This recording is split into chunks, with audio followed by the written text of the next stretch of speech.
नमस्कार बंधुरा सुलेखा रान्ना करे ता चलुन आज के एक छोलेर चाट बानिये देखाच्छि। छोलेगुलो आमी भिजिয়েছিলাম 3 घंटार मतन भिजिয়ে रेखे दिয়েছি, बेশ बड़ बड़ হয়ে গেছে। তা ধোয়া রয়েছে এটা, তা আমি এখন সিদ্ধ বসিয়ে দিচ্ছি।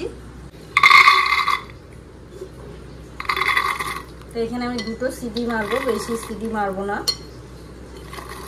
এখানে একটু অল্প সামান্য নুন দিয়ে সিদ্ধটা করতে হয়। তো ছোলাটা দুটো সিটি মেরে সিদ্ধ হয়ে গেছে। তাই এরকম দেখো সিদ্ধটা হয়েছে পুরো একদম নরম। পেঁয়াজ পাতা, গন্ধরাজ লেবু, পেঁয়াজ ছোট ছোট টুকরো করা, কাঁচা লঙ্কা, ধনে পাতা, এটা রসুন ছোট ছোট কুচো কুচো করা হয়েছে, আদা, টমেটো, আরও মশলা আছে।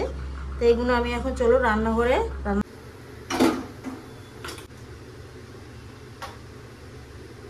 অল্প একটু গোটা জিরে, এবার দেবো 10-12টা রসুন কুচানো।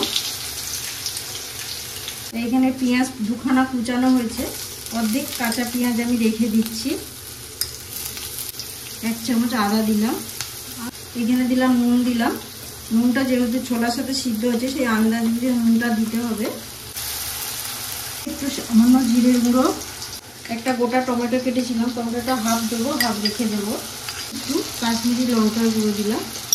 মশলাটা রেডি হয়ে গেছে, এখানে বোঝা যাচ্ছে। এবার আমি এর উপরে সিদ্ধ ছোলাটা দিয়ে দেবো।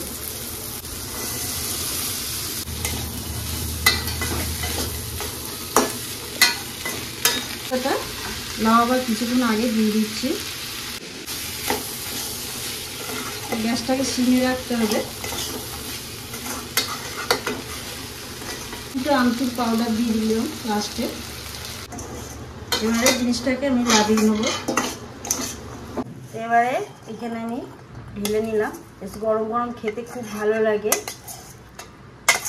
আর এই বৃষ্টির দিনে আপনারাও বাড়িতে ট্রাই করে দেখুন, খুব ভালো লাগবে। লঙ্কা কুচো কুচো করেছিলাম, ছোট ছোট সেই পেঁয়াজ অর্ধেক রেখেছিলাম, টমেটো দিলাম, পাতাটা এখানে দিয়ে দিলাম লাস্টে, গন্ধরাজ লেবু।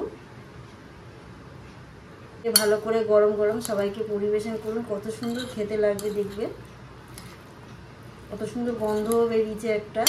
আর দেখে যদি ভালো লাগে তো প্লিজ আমাকে সাবস্ক্রাইব করুন, লাইক করুন আর কমেন্ট করুন, পারলে শেয়ার করে দিন।